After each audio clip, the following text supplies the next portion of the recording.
Përshëndetje të nderuar miqtë e mi, ja ku po ritakohemi sërish me mua Tirona Lilin për të ndarë me ju një rrëfim goxha të dhimbshëm.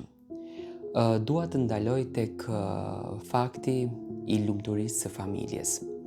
Sonte do të ndaj një marrëdhënie që ne kemi dëgjuar shpesh në përditshmërinë tonë, dashuria ndaj nënës dhe dashuria ndaj motrës. Në kohën ku ne jetojmë, çiftet e reja kur martohen, fillojnë edhe të ndryshojnë rrjedhshmërinë e jetës, sikur harojnë që kanë një motër që e kanë nga barku i nënës së tyre, kanë një vëlla që e kanë nga barku i nënës së tyre. Do të thënë sikur jeta i ndryshon 360 shkallë dhe çdo gjë ndryshohet në jetën e tyre. Dhe këtë rrëfim ma ka nisur sonte një motër për vllaun e saj, e cila edhe pse nuk flet për 6 vite me vllaun, ajo dëshiron t'i thot disa fjalë. Mirëmbrëma Tiranë. Po e shkruaj këtë letër me shumë mall edhe nostalgji, sepse sa herë që ulem në tavolinën time të bukës, kujtoj ditët tona të bukura që kaloni me vllain edhe me motrën tjetër. Kam dëgjuar shumë histori, kam dëgjuar shumë rrëfime te kanali jot, dhe vendosa që të ndaj rrëfimin tim.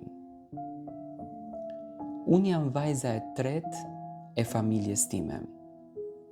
Jam vajza që mbylli edhe kapitullin e fëmijëve dhe solli në jetë lumturinë në familje. U ritëm si të gjithë shqiptarët e asaj kohe. Prindërit punonin jashtëzakonisht shumë që të na siguronin ne një të ardhme më të mirë.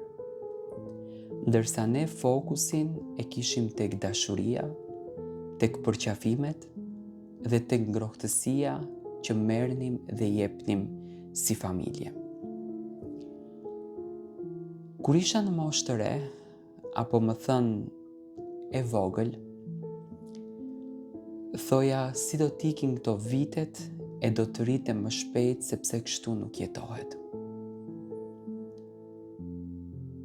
Por gjithsesi, vitet kalonin. U ritëm, shkuam në shkollën e mesme, vllau iku në kryeqytet, ndërsa unë edhe motra shkollën e bëm në qytetin ton të lindjes. Vllau jon u dashurua me një vajzë që për ne ishte llokum me ara. Nuk e di pse nuk e besojnë, po ku ka motër në botë që nuk gëzohet me lumturinë e vllaut saj. Në momentin që ne na tregoi, u gëzuam shumë dhe mezi prisnim që ta takonim. Pas një muaj, vllau vendosi që të na njoftonte me gruan e tij. U takuam, ishte vajzë e ndrojtur, por ne ja lini momentit që është e re, i vjen edhe zor, me kalimin e kohës do ta kalon. Por gjërat nuk ishin ashtu. Ditët ikën si ujë, e bëm një dasëm shumë të madhe. Morëm edhe borx para që të martonim vllaun ton. Por siç duket, gjërat në jetë që kanë detyrim dhe jo shpirtërore. Nusja filloi që të jeton në shtëpinë tonë. I pengoja unë, i pengonte motra, i pengonte mami dhe babi. Ndjehej shumë e shqetësuar. Dhe në kalimin e kohës preferonte që të flej më së shumti te nëna e saj dhe të ndaj kohë te nëna e saj.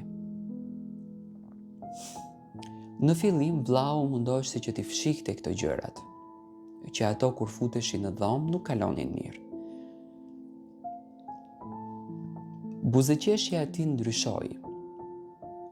Ai si njeri ndryshoi. Nuk ishte më ai vllau që na puthte, na përqafonte, por ishte ai vllau që na urrente dhe nga jeta nuk dëshironte fare të na shikon.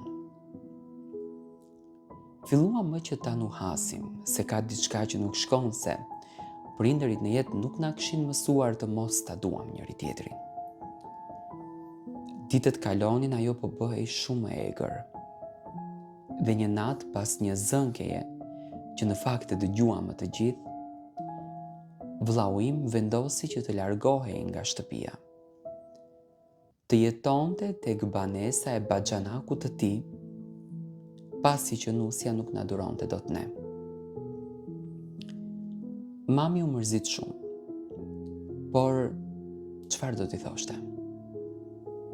Ai vendosi dhe iku. Prej asaj dite, pa asnjë arsye, ne nuk flasim me vllain ton. Është shumë e vështirë se në qytet e shikojmë. Në kafe nusen e shikojmë, por as nuk na flet dhe as nuk i flasim. Dhe kur e pyesim veten se cila është arsyeja, arsye nuk ka, sepse nuk ka shpjegim. Jam munduar në disa raste që të paktën ta kontaktoj. I kam shkuar edhe në derë, më ka përzënë.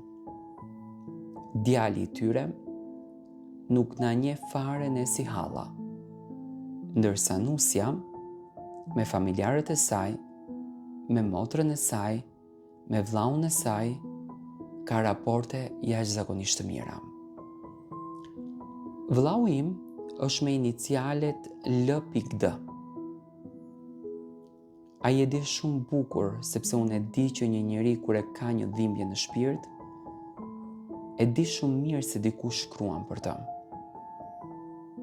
Dhe unë dua t'i çoj një letër, për t'i thënë që mos bën kur gabime në jetë.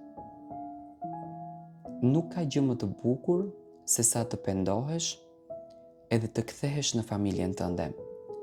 Aty ku ti u rite, aty ku ti e hudhe këmbën tënde, aty ku ti i mësove shkronjat e para. Nëse ke frikën se të të pyesim se çfarë ndodhi, ne nuk të pyesim kur. Babi është gjallë, por është i smur. Mami është gjallë, por është në mendime për ty. Mos e humb familjen, mos e humb jetën që ti e krijove me dashuri. Nuk ka gjë më të bukur se sa pendimi, edhe ti të kthehesh dhe ne të jetojmë të lumtur. Ne të kemi falur çdo të kaluar. Rëndësi ka që ti të jesh mirë me shëndet, edhe thjesht na përqafosh. Dhe ne përsëri në shpirtin ton nisim një ditë të re. Këto janë fjalët e kësaj motre.